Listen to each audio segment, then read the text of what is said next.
Ada pementasan terkutuk yang tidak boleh didatangi oleh manusia. Hanya mereka yang tak kasat mata dan yang sudah mati yang diizinkan untuk berada di sana. Siapapun yang menyaksikannya akan menjadi bagian darinya. Pementasan terkutuk yang membangkitkan mayat-mayat untuk menari dan berpesta. Roh, arwah, dan para dedemit menikmatinya. Mereka mempunyai satu tujuan, tumbal bagi tuan mereka. Akan selalu ada wabah dan kematian setiap pementasan itu diadakan. Hanya mereka yang memasrahkan nyawanya pada Sang Pencipta lah yang mungkin selamat.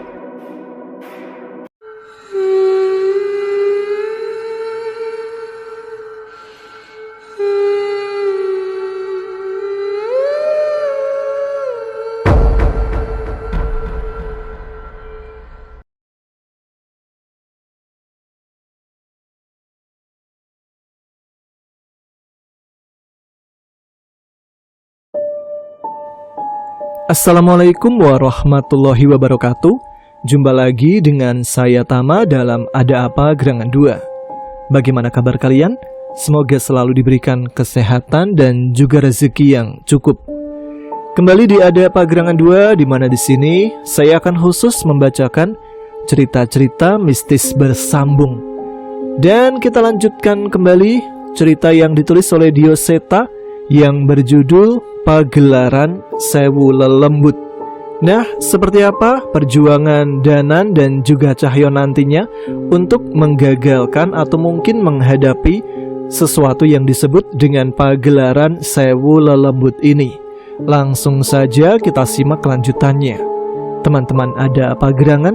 Ceritanya mulai dari sini.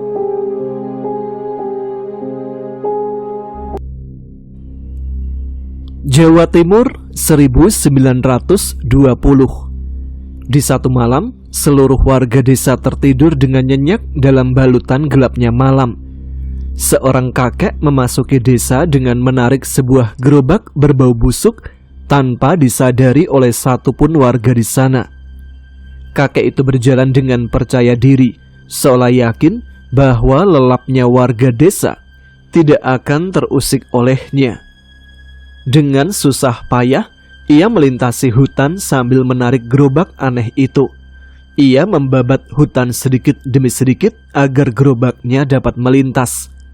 Bau busuk yang seharusnya membuat manusia manapun tak nyaman, ternyata telah dinanti oleh hutan itu. Suara tawa cekikikan menyambut kedatangan kakek itu di pemakaman. Namun ia tidak berhenti.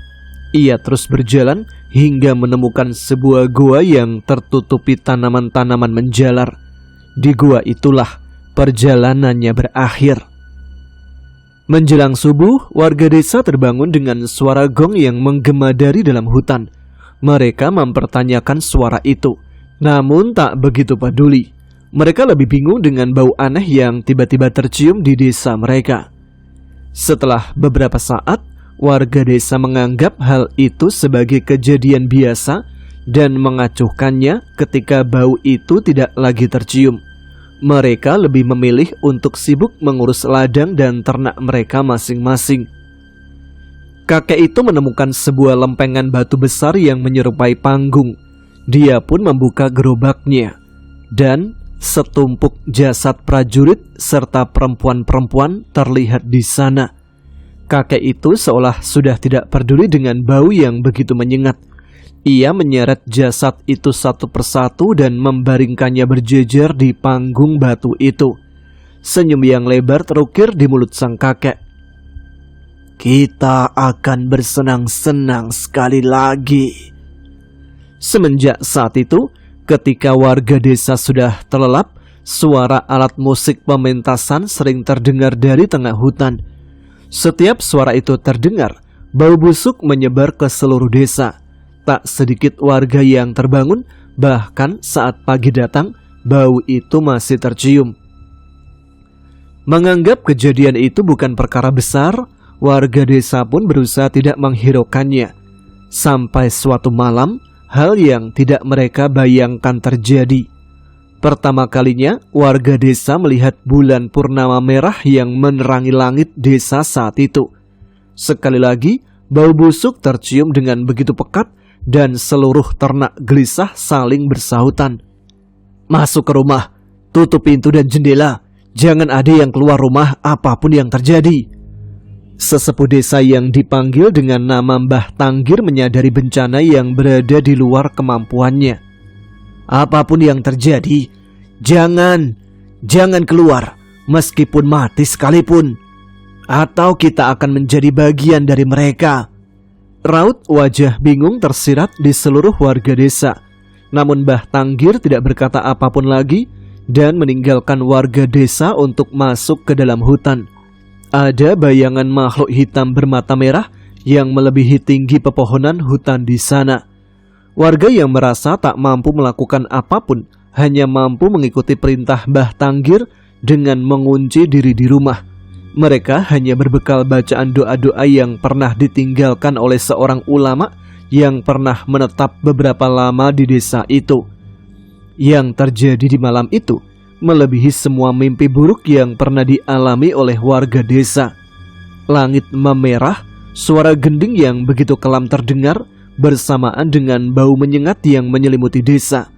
Tanah-tanah di sekitar mereka bergerak merespons suara itu. Mayat-mayat yang hampir tak berbentuk berusaha bangkit dari tanah. Satu persatu dari mereka bangkit memenuhi seluruh desa dengan wujud yang begitu mengerikan. Ini adalah pesta yang mereka nantikan. Sesuatu mengutuk mayat-mayat itu hingga bumi pun tak mau mengurai jasadnya. Mereka terjebak dalam dunia antara di mana bukan alam manusia atau akhirat yang akan mereka tuju. Dan suara dari dalam hutan itu membangkitkan mereka. Seorang ibu yang berusaha menahan takut dari kejadian itu mendengar suara dari arah pintu.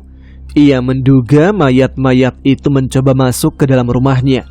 Ia pun buru-buru mencari benda berat untuk mengganjal pintunya. Namun ternyata ia salah. Di pintu terlihat anak laki-lakinya berjalan dengan gelagat aneh dan menabrak pintu itu berkali-kali. "Le, kamu itu ngapain toh?" Namun tidak ada jawaban apapun dari sang anak. Saat sang ibu mendekat untuk berusaha menghentikannya, anak itu menoleh. Tapi mata sang anak mengalirkan darah. Kulitnya begitu pucat, mulutnya tak henti meneteskan cairan hitam. Sang ibu terjatuh melihat pemandangan mengerikan itu. Sementara sang anak tidak peduli. Ia terus berusaha berjalan keluar dengan membenturkan tubuhnya ke pintu rumah. "Le, udah Le, sudah." Ibu itu menangis sambil berusaha meminta pertolongan. Sayangnya, di amben tempat suaminya tertidur, terlihat tubuh kaku seorang pria yang terus melotot ke satu arah dan membuka matanya. "Bapak! Pak!" Ibu itu semakin panik saat menemukan tubuh suaminya kaku dengan menggumamkan suara-suara ketakutan. Ia berteriak meminta tolong, namun di luar hanya terlihat mayat-mayat yang masih mengepung desa. Ibu itu hanya bisa menangis sambil menahan anaknya untuk tidak terus membenturkan diri di pintu. Suara serupa terdengar dari rumah lain. Mereka tak bisa berbuat apapun dan hanya bisa pasrah menerima apa yang menimpa anggota keluarganya. Lewat tengah malam, mayat-mayat dan pocong yang tidak sempurna yang bangkit dari tanah mulai menghilang masuk ke dalam hutan. Seseorang bapak mencoba memberanikan diri untuk keluar. Ia terlihat khawatir dengan warga di sekitarnya. Sayangnya, baru berjalan beberapa langkah, ia terhenti. Ia tak henti-hentinya menatap ke arah salah satu atap dan tiba-tiba matanya mengalirkan darah. "Ngapura, nyuwun pangapura, maafkan saya." Pria itu pun terjatuh ketakutan dan buru-buru masuk kembali ke rumahnya. Kejadian itu dilihat oleh warga-warga yang mengintip melalui jendela. Mereka benar-benar tidak mengetahui apa yang sebenarnya dilihat oleh pria itu. Semua yang mengintip dari jendela bergegas menutup korden mereka rapat-rapat. Mereka tidak ingin bernasib sama seperti pria itu. Tidak ada yang dapat mereka lakukan selain berdoa agar malam yang begitu panjang itu segera berakhir. Pagi pun datang. Cahaya matahari mulai masuk lewat celah-celah jendela. Saat itulah mereka baru berani mengintip keluar dan memastikan bahwa tak ada lagi mayat-mayat yang berkeliaran. Hilang ke hutan atau kembali ke tanah yang itu lagi. Yang mereka tahu, seluruh tanah yang sebelumnya berantakan karena mayat-mayat itu kini kembali bertumpuk membentuk gundukan-gundukan layaknya kuburan. Bau busuk yang mereka cium semalam masih tersisa di udara pagi itu. Tolong anak saya. Istri saya tidak bangun dari tidurnya. Siapa saja tolong. Begitu banyak suara warga yang meminta pertolongan. Puluhan warga mengalami musibah di luar nalar. Penyakit aneh, kerasukan, tubuh yang kaku, hingga tak sadarkan diri. Pagi itu begitu kacau dengan suara tangisan warga. Dari jauh, terlihat seorang kakek yang berjalan dengan lemah. Ia terhuyung-huyung seolah bisa jatuh kapan saja. Mbah Tanggir. Seseorang yang mengenali sosok itu segera bergegas berlari menghampiri sosok yang memberanikan diri untuk masuk ke hutan itu semalam. Tepat saat mengetahui ada warga yang menghampirinya, Mbah Tanggir pun terjatuh. Warga desa melihat Mbah Tanggir kembali dengan wujud yang mengenaskan. Jangan ada yang memasuki hutan itu. Pemakaman kuno adalah batas. Tinggalkan dan pergi dari desa ini jika kalian mampu. Mbah Tanggir berkata dengan lemas. Warga menyadari mata Mbah Tanggir tertutup dan bekas darah terlihat dari matanya. Kulitnya pun menghitam dan dari tubuhnya tercium bau busuk yang sama seperti semalam. Apa yang sebenarnya terjadi, Mbah? Tanya warga desa. Hutan itu terpilih menjadi panggung pementasan bagi para lelembut. Pementasan pembuka untuk pementasan para jahanam 100 tahun lagi. Suara kasak-kusuk warga terus terdengar merespon ucapan Mbah Tanggir. Jasad manusia menari-nari di sana. Mereka memainkan kisah tragis dan mempermainkan dosa manusia. Kutuk dan wabah mengiringi keramaian itu. Mbah Tanggir hanya mampu menjelaskan sejauh itu. Ia pun kehilangan kesadaran dan seluruh warga berusaha membawanya ke tempat aman untuk mengobatinya. Sebagian warga yang terkena wabah selamat, namun tak sedikit yang akhirnya meregang nyawa. Mbah Tanggir hanya mampu bertahan hidup selama 1 minggu sebelum akhirnya menghembuskan nafas terakhirnya. Namun, ia sempat bercerita tentang apa yang terjadi di gua terlarang itu. Ada pementasan terkutuk yang tidak boleh didatangi oleh manusia. Hanya mereka yang tak kasat mata dan yang sudah mati yang diizinkan untuk berada di sana. Siapapun yang menyaksikannya akan menjadi bagian darinya. Pementasan terkutuk yang membangkitkan mayat-mayat untuk menari dan berpesta. Roh, arwah, dan para dedemit menikmatinya. Mereka mempunyai satu tujuan, tumbal bagi tuan mereka. Akan selalu ada wabah dan kematian setiap pementasan itu diadakan. Hanya mereka yang memasrahkan nyawanya pada Sang Pencipta Allah yang mungkin selamat. Mbah Tanggir melakukan ritual di pinggir hutan, memisahkan pementasan itu dengan batas pemakaman kuno agar dampak dari pementasan itu tidak sampai ke desa. Namun, ia harus berhadapan dengan kutukan berbagai lelembut yang membuatnya tak mampu bertahan. Hanya mereka yang memiliki keturunan asli warga desa itulah yang dapat sampai ke gua terlarang itu.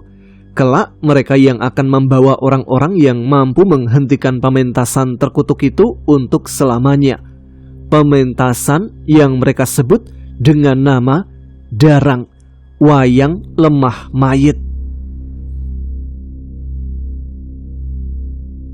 Aku tidak pernah mendengar nama pementasan seperti ini sebelumnya. Tapi dari cerita Murti dan Marni, pementasan ini adalah sesuatu yang terlarang, yang tidak seharusnya dipentaskan di alam manusia. 100 tahun yang lalu ada seseorang yang mencoba menghentikan pementasan darang. Ia mati dengan cara yang paling keji. Dan kalian juga akan bernasib sama. Tawa Ki Tunjung. Belum sempat kami melakukan serangan balik, suara gong menggema begitu keras dan memekakkan telinga kami. Menyambut suara gong itu, tiba-tiba panggung batu itu kembali diisi oleh mayat-mayat yang mengenakan kebaya dan pakaian kain lusuh. Mereka melakukan gerakan-gerakan mengerikan mengikuti irama gending. Suara tembang dengan nada yang membuat kami merinding terdengar bersautan dengan gending yang mengiringinya. Saat itu mataku terpukau. Aku, Cahyo, Murti dan Marni tak mampu memalingkan pandangan kami dari pementasan yang mengerikan, namun memiliki ketertarikan yang terasa terlarang. Semakin aku mengikutinya, semakin aku terserap dalam pesta mayat-mayat ini. Tanpa sadar, darah menetes dari mataku, Cahyo, dan yang lain. Aku ingin memalingkan wajah dari panggung terkutuk itu, namun itu semua begitu sulit. Tubuhku terasa semakin dingin. Aku takut, aku benar-benar takut. Dalam hati aku ingin terus berdoa, namun apa yang ditampilkan di panggung itu membuatku tak bisa memikirkan hal lain dengan benar. Tutup semua indramu. Samar-samar terdengar suara yang berbisik di sekitarku. Suara, penglihatan, sentuhan. Tutup semua yang menuntunmu kepada hawa nafsu. Suara itu terdengar tenang seolah ingin menuntunku. Doa dan mantra hanya sarana untuk menyampaikan maksud hati dan pikiran kita kepada Sang Pencipta. Di tingkat yang lebih dalam, suara pun akan terdengar tanpa kau ucapkan. Kegelapan dan cahaya pun akan terlihat tanpa membuka mata. Aku mulai memahami maksud suara itu.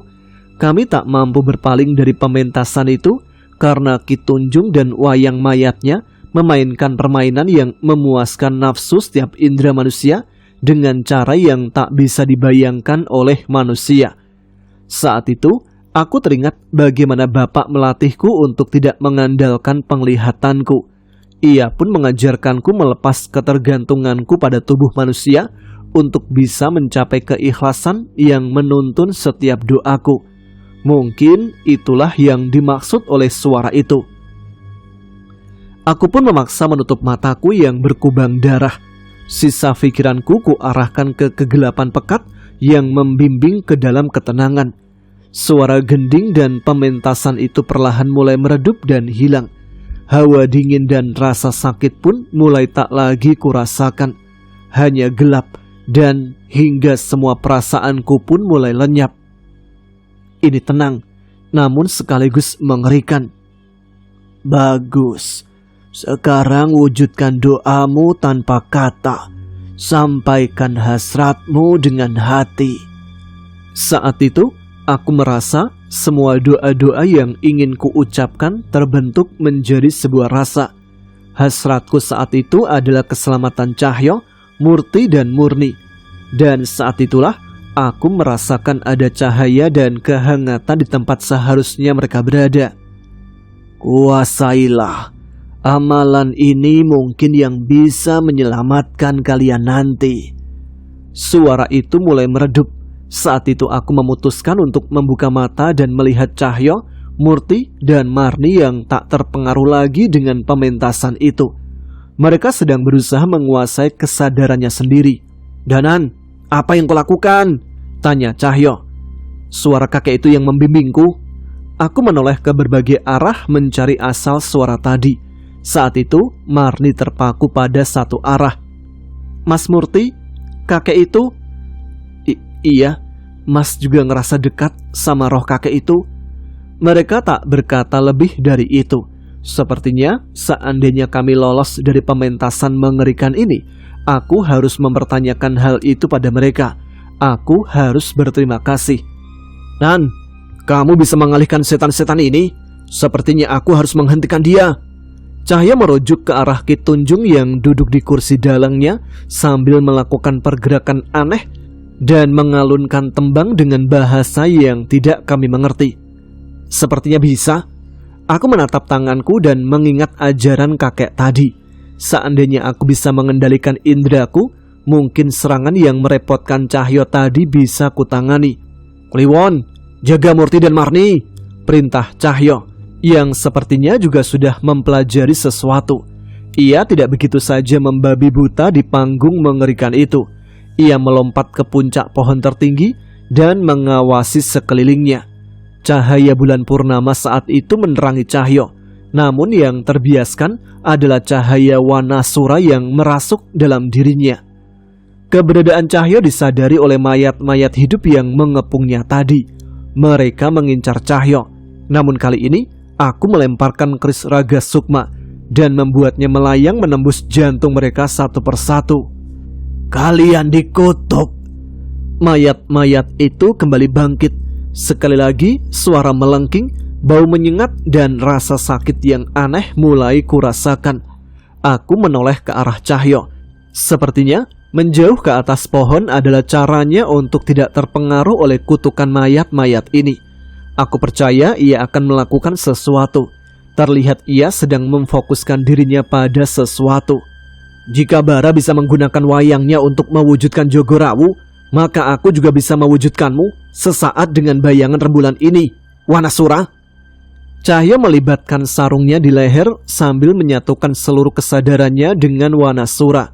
Seketika, biji mata Cahyo memerah, kedua taring menyeruak dari giginya, dan bulu putih halus mulai tumbuh.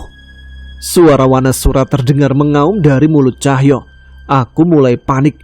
Cahyo seperti berubah menjadi siluman kera, dan wujudnya begitu mengerikan. Namun ia bergumam dan tetap berada di atas pohon itu. Panggung batu itu tiba-tiba hancur.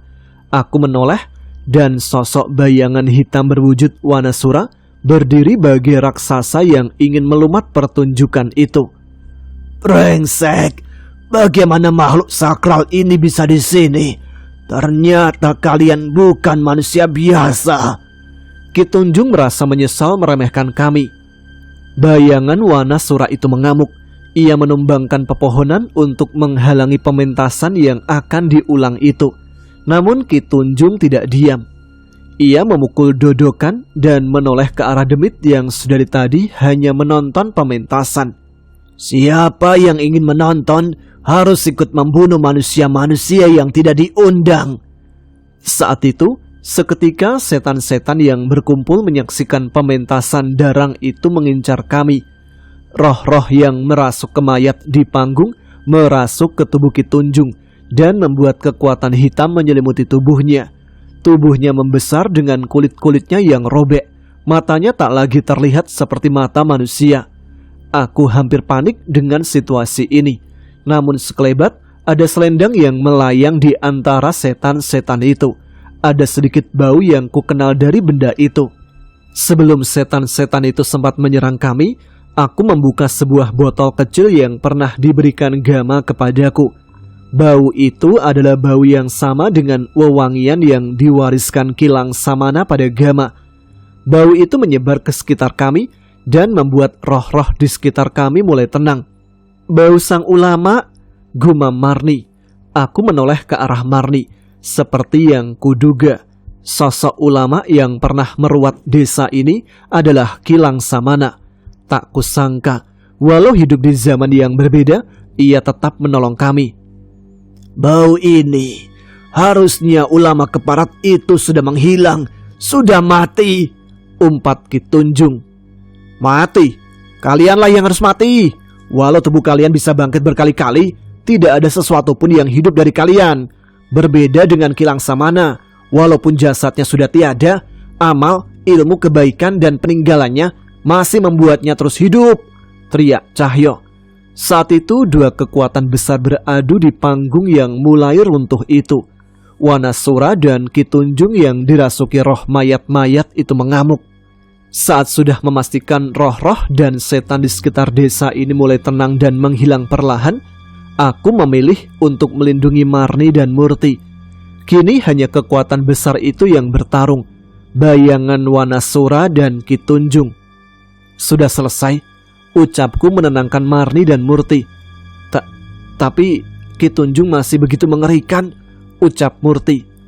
Ketika wujud Wanasura sudah muncul di alam ini, mau ratusan makhluk merasuki Ki Tunjung pun, Wanasura tidak akan kalah. Bukan tanpa alasan, yang mengerikan dari Ki Tunjung adalah caranya mementaskan darang yang begitu mematikan. Tapi dalam pertarungan, aku lebih percaya dengan kemampuan Cahyo dan Wanasura. Bayangan Wanasura menghantam tubuh Ki Tunjung.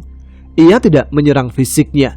Sebaliknya, ia menarik satu persatu roh yang merasuki Ki Tunjung dan menghabisinya dengan buas. Ia menggigit roh itu, membantingnya, melumatnya, hingga tubuh Ki Tunjung berangsur-angsur kembali ke wujud aslinya. Kala itu, wajah Ki Tunjung terlihat pucat. Ia panik dan mulai menjaga jarak dari Wanasura. Cahyo yang menyadari maksud Ki Tunjung bergegas memerintahkan Wanasura untuk menghabisi dalang terkutuk itu. Sial! Ki Tunjung yang kehabisan tenaganya terseok-seok di tanah. Ia berusaha sekuat tenaga berlari ke kabut hitam yang dibuatnya. Namun Cahyo tak berniat melepaskannya. Belum sempat Wanasura menangkap tubuh lemah itu, tiba-tiba bayangan Wanasura itu menyusut. Ki Tunjung menoleh dan tak mengerti apa yang terjadi. Ia terus berlari hingga kabut hitam yang menutupi hutan itu kini menelannya. Aku melihat ke arah Cahyo dan darah merah menetes dari sisi bibirnya. Cahyo, sudah cukup! Teriakku yang segera berlari ke arah pohon yang dinaiki Cahyo. Benar saja, saat bayangan Wanasura menghilang, Cahyo terjatuh lemah dari pohon itu. Aku bergegas menangkap tubuh itu dan membaringkannya ke posisi yang nyaman. Mas Danan, Mas Cahyo gak apa-apa? Tanya Marni. Aku memeriksa tubuh Cahyo sejenak dan memastikan nafasnya masih ada dan jantungnya masih berdetak. Gak apa-apa, dia terlalu nekat hingga kelelahan, ucapku yang kulanjutkan dengan membaca doa pada sebotol air yang kubawa dan meminumkannya pada Cahyo. Cahyo tidak segera sadar, tapi aku tahu dia akan baik-baik saja. Aku pun menoleh ke arah sekitar dan sebagian roh yang terjebak di pementasan tadi masih berkeliaran di hutan itu. Itu bau sang ulama. Panggil dia, tenangkan kami. Seandainya dia terus ada di sini. Suara-suara itu terdengar dari roh-roh gentayangan di sekitar kami. Apa kalian bisa menceritakan apa yang sebenarnya terjadi pada desa ini di masa lalu? Tanyaku. Saat itu salah satu roh muncul dari kegelapan hutan. Seorang kakek berjalan dengan matanya yang sayu. Tanyakan pada cucu-cucuku itu. Keluargaku selalu menceritakan kisah-kisah tentang desa ini turun-temurun. Mengenai ritual terlarang di pemakaman kuno, sang ulama, pementasan wayang, hingga keberadaan pertunjukan terkutuk ini. Darang, kami berjanji menjaga kisah ini untuk diturunkan hingga anak cucu kami. Aku mengenal suara itu. Ia adalah sosok yang berbisik kepadaku tadi. Mbah Tanggir kan? Jadi Mbah Tanggir benar leluhur kami? Tanya Murti. Sosok roh kakek itu mengangguk. Mbah, bagaimana sosok seperti Mbah masih bergentayangan dan belum tenang? Apa yang terjadi? Tanyaku. Aku masih belum tenang sampai pementasan terkutuk ini musnah. Aku melihat kengerian yang kalian lihat. Aku bisa bertahan hingga kembali ke desa. Namun sudah banyak nyawa yang melayang pada saat itu. Kegagalanku membuatku mati dengan tidak tenang. Aku akan pergi ketika memastikan tidak ada lagi pementasan terkutuk ini. Jelasnya. Berarti sekarang Mbah sudah bisa tenang kan? Tanya Murti. Arwah Mbah Tanggir menggeleng. Awalnya Mbah kira iya, tapi saat mengetahui keberadaan pementasan yang lebih mengerikan, pagelaran Sewu Lelembut, Mbah tidak mungkin tenang. Mbah baru akan tenang saat desa ini tak lagi jadi sarang setan-setan mencari tumbal. Perjuangan sang ulama dan dalang pendakwah itu tidak boleh sampai putus.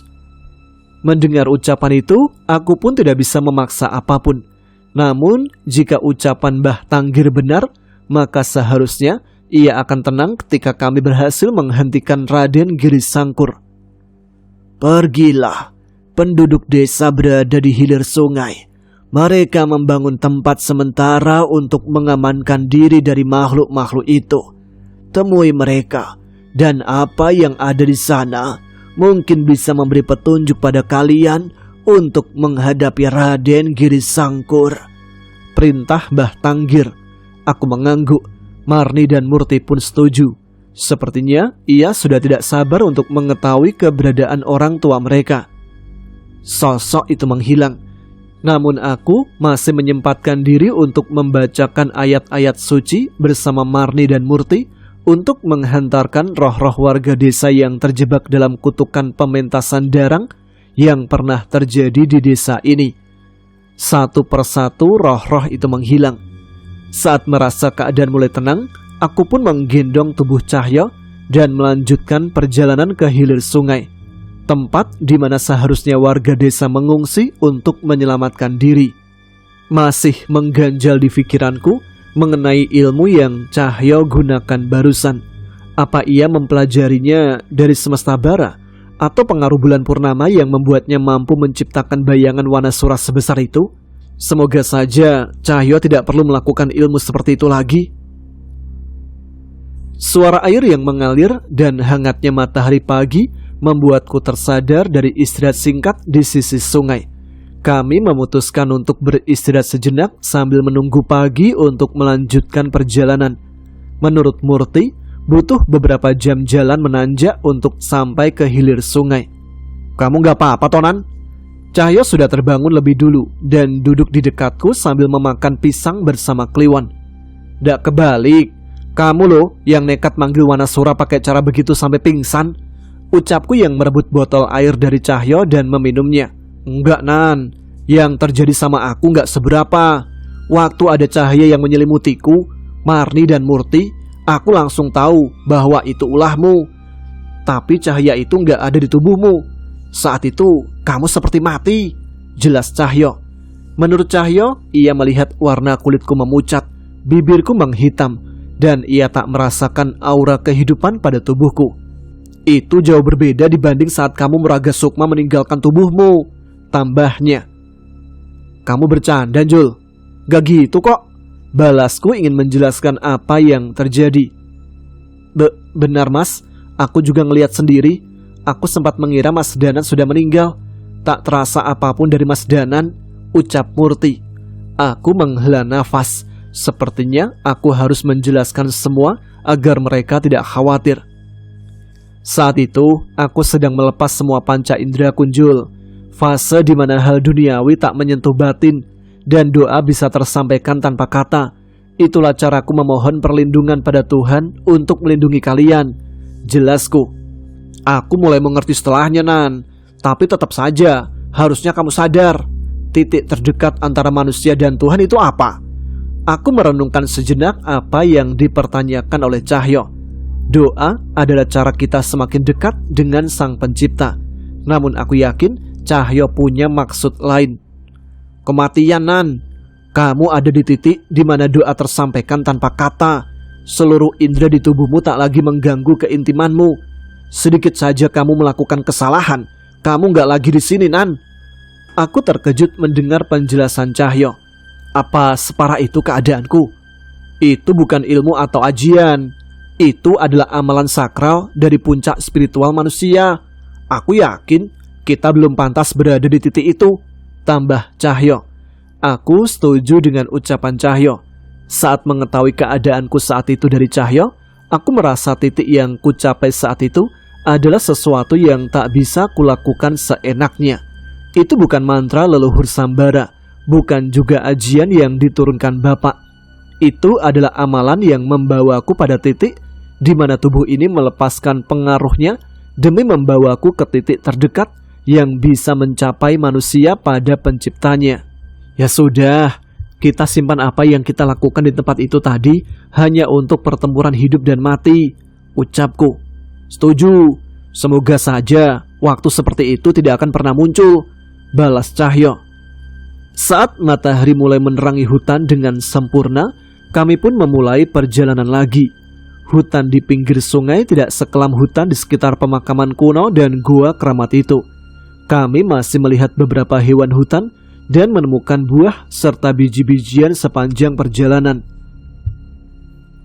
Setelah hampir seharian berjalan, kami melihat asap yang mengepul di salah satu sudut hutan.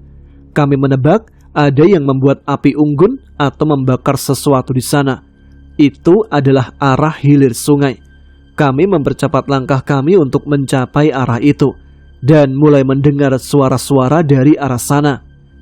Marni, Murti, tiba-tiba seorang pria yang tengah mencari kayu bakar menyadari kedatangan kami. Alhamdulillah, kalian kembali, kalian selamat. Mas Gagat. Murti menyadari sosok yang menyapanya. Ia pun berlari menghampiri orang itu dan memastikannya. Mas, yang lain di mana? Bapak dan ibu kami di mana? Tanya Murti dan Marni yang merasa mendapat harapan. Ayo ikut mas, ucapnya. Pria bernama Mas Gagat itu memperkenalkan dirinya sebagai tetangga desa Marni dan Murti. Ia pun menunjukkan jalan kepada kami semua menuju ke tempat warga desa berlindung. Terima kasih sudah mengantar mereka kembali ke sini. Kami sudah lama bersembunyi di hulu sungai agar tidak ada lagi warga desa yang menjadi korban Raden Girisangkur. Jelas Mas Gagat. Iya mas, kami mengerti. Tapi bagaimana Raden Girisangkur dan setan-setan pengikutnya tidak menemukan kalian? Harusnya menemukan kalian bukan perkara sulit untuk mereka, tanyaku. Nanti saat kalian sampai di desa, mungkin kalian akan mengerti. Jelas Mas Gagat. Aku mengangguk menerima jawaban Mas Gagat. Tidak baik untuk seorang pendatang sepertiku bertanya terlalu banyak di awal. Di samping itu, aku lebih suka menikmati raut wajah Marni dan Murti yang seketika kembali menunjukkan senyumannya saat bertemu dengan tetangga desanya. Menembus padang ilalang, kami ditunjukkan sebuah pemukiman sederhana yang hanya dibangun dengan kayu-kayu dan jerami. Sebuah api unggun besar terus menyala di tengah-tengah yang mungkin berguna untuk mengusir hewan hutan. Pak Kades, Marni dan Murti pulang! Mas Gagat berteriak memanggil warga desa yang tengah mengisi kesibukan harinya masing-masing. Teriakan itu seketika menarik perhatian mereka pada kami. Wajah haru terlihat pada Murti dan Marni. Ia tak bisa menahan air matanya saat melihat semua orang-orang yang ia kenal kini berada di dekatnya. Dan di ujung kumpulan itu sudah menunggu sepasang suami istri yang terlihat sudah cukup berumur. Mereka menitikkan air mata saat melihat kedua anak itu. Dok, Le, syukurlah kalian selamat. Ibu khawatir. Seketika semua mata tertuju pada Murti dan Marni yang tak bisa menahan diri untuk memeluk ibunya. Terlihat ada seorang pria yang berlagak kuat menahan air matanya menyambut kedua anaknya kembali ke sisi mereka. Enggak bu, enggak usah khawatir. Kami baik-baik saja selama perjalanan. Banyak orang yang membantu kami, ucap Marni. Iya, orang-orang di kota baik-baik. Kami makan kenyang, tidur nyenyak, dan disambut dengan ramah, tambah Murti. Aku menghela nafas mendengar bagaimana kedua anak itu menenangkan ibunya. Dalam hati aku ingin berkata, bukan hal seperti itu yang mereka alami. Kedua anak itu sudah merasakan berbagai penderitaan yang seharusnya tidak mereka rasakan. Diusir oleh warga desa yang takut karena kutukan yang mereka bawa, tidur beralaskan tanah, kelaparan selama berhari-hari, hingga harus mempertaruhkan nyawanya. Mereka melalui itu semua. Ingin sekali aku menceritakan perjuangan kedua anak itu kepada orang tuanya. Namun sepertinya hal itu tidak akan merubah apapun dan hanya akan menambah kekhawatiran kedua orang tuanya. Mas Gagat pun mengajak kami bertemu dengan seseorang yang dipercaya menjadi kepala desa. Pak Hangkuh namanya. Ia menyambut kami setelah mengetahui bahwa kamilah yang mengantar Murti dan Marni untuk kembali. Di ruang terbuka itu, Murti dan Marni menceritakan semua hal yang terjadi selama perjalanan, mulai dari kejadian saat mereka dikejar setan kepala, pertolongan penunggu sendang, hingga sampai di desa Ranubaya dan bertemu kami. Seperti cerita bapak tentang desa kita zaman dulu, ada dalang hebat bernama Ki Bayu Harjo yang melindungi desa dari bencana gaib. Warga desanya juga sangat baik, cerita Marni. Mereka enggan menyerahkan kami ke setan-setan yang mengikuti kami dari sini, padahal nyawa mereka terancam, tambah Murti. Kilas balik tentang kejadian di desa Ranubaya terlintas lagi di ingatanku. Aku pun teringat akan Arsa. Apa yang sedang ia lakukan sekarang? Apa ia sudah mendapatkan petunjuk lain mengenai wayang pusaka peninggalan ayahnya? Saat senja datang, aku mendengar suara azan berkumandang dari sebuah bangunan sederhana yang mereka manfaatkan sebagai musola. Suara itu dikumandangkan oleh seseorang tanpa pengeras suara, namun suara itu mampu menjangkau ke seluruh pemukiman kecil ini. Apa hanya segini yang selamat, Pak? Tanya Murti.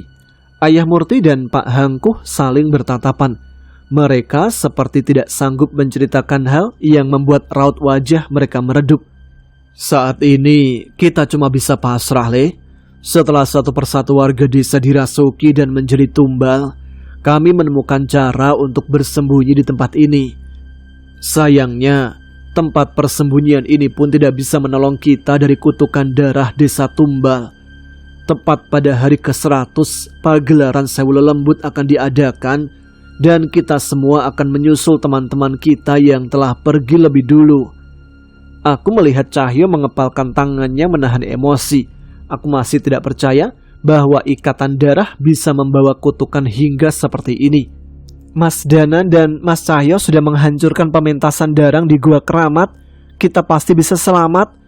Marni mencoba menceritakan apa yang terjadi semalam. Apa itu benar? Tanya Pak Hangkuh. Kami berdua mengangguk.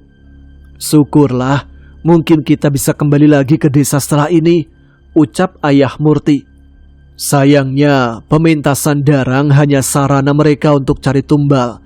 Tapi pagelaran terkutuk yang sebenarnya baru akan terjadi di hari ke-100, di purnama berikutnya. Lanjut Pak Hangkuh. Aku mulai mengerti setelah mendengar semua cerita dari Pak Hangkuh. Ternyata, walaupun sudah meninggalkan kepercayaan dan ritual terlarang, warga desa ini masih dikutuk oleh sesuatu yang tidak pernah mereka sangka. Leluhur mereka pernah melakukan perjanjian yang mereka sendiri tidak mengerti, di mana seluruh keturunan yang mewarisi darah leluhur desa ini akan menjadi persembahan untuk ritual keramat di pagelaran Sewu Lelembut. Saat waktunya tiba, bukan setan-setan pengikut Raden Giri Sangkur yang akan menjemput mereka, melainkan darah mereka sendiri yang akan menyerahkan diri sebagai persembahan. Jangan khawatir, kami akan menghentikan pagelaran itu. Kedatangan kami mengantar mereka, Marni dan Murti, adalah demi mendapat petunjuk untuk menghentikan pagelaran itu, Pak. Jelasku. Benar, Bu. Mas Danan, Mas Cahyo dan teman-temannya sudah menemukan tempat pementasan itu. Mereka pasti bisa menyelamatkan kita. Marni mencoba memberi harapan pada warga desa. Saat langit semakin gelap, tiba-tiba Cahyo meninggalkan tempat duduknya dan memandang ke sekitar. Ia menyadari akan datangnya sesuatu yang mengelilingi tempat ini. Kabut, gumam Cahyo. Benar, Mas. Kabut inilah yang melindungi kami dari setan-setan pengikut Raden Giri Sangkur itu. Jelas Mas Gagat. Aku mencoba menerima penjelasan dari Mas Gagat. Tapi di saat yang bersamaan, aku merasakan hal yang janggal. Sepertinya hal itu juga dirasakan oleh Cahyo. Ini bukan kejadian alam. Ada sosok yang mengendalikan kabut ini, ucap Cahyo cemas. Yang benar, Mas, tanya Murti. Aku bingung untuk menjelaskan pada mereka. Warga desa menganggap kabut ini melindungi mereka.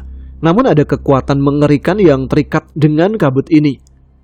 Mereka aman sampai purnama berikutnya.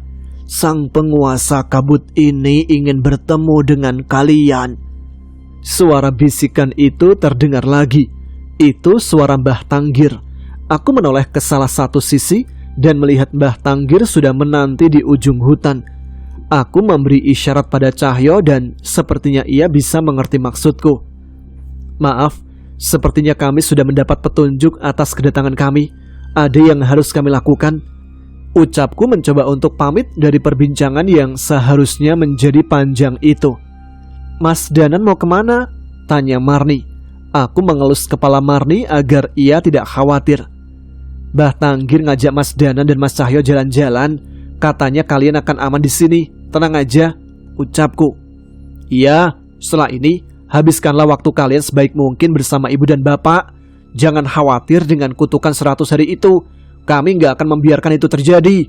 Aku, Cahyo sang pendekar ketek, tidak akan berjanji. Tidak akan... Apa sih Nan? Halah boh. Masih terlihat wajah bingung di muka Pak Hangkuh dan yang lainnya. Namun kami menjelaskan ada lelaku yang harus kami lakukan di hutan yang akan ditunjukkan oleh Mbah Tanggir. Murti dan Marni membantu kami menjelaskan hingga mereka pun mulai memahami. Kami pun pamit dan berlari kecil ke arah Mbah Tanggir. Dalam wujud rohnya ia melayang ke arah kabut yang semakin pekat. Tidak kusangka mereka mengenali kalian, ucap Mbah Tanggir. Mereka itu siapa Mbah? Apa hubungannya dengan kami? Tanyaku. Bagaimana menjalankannya ya? Menjelaskan kali Mbah? Iya, bagaimana menjelaskannya ya? Si Mbah sendiri juga bingung. Tapi mereka merasa senang saat mengetahui kedatangan kalian. Mereka adalah sahabat dari orang yang sangat kalian kenal, Bisma Sambara. Baiklah, sampai di sini dulu cerita pagelaran Sewu Lelembut dari Dioseta. Kita simak kelanjutannya pada episode selanjutnya. Terima kasih untuk teman-teman Ada Apa Gerangan yang sudah selalu menyimak setiap episode Ada Apa Gerangan. Terima kasih untuk support kalian yang sudah mensubscribe, selalu like dan menuliskan komentar untuk menunjukkan eksistensi kalian. Sekarang saya Tama harus pamit. Kita jumpa lagi di episode selanjutnya. Tetap semangat, jaga kesehatan. Wassalamualaikum warahmatullahi wabarakatuh.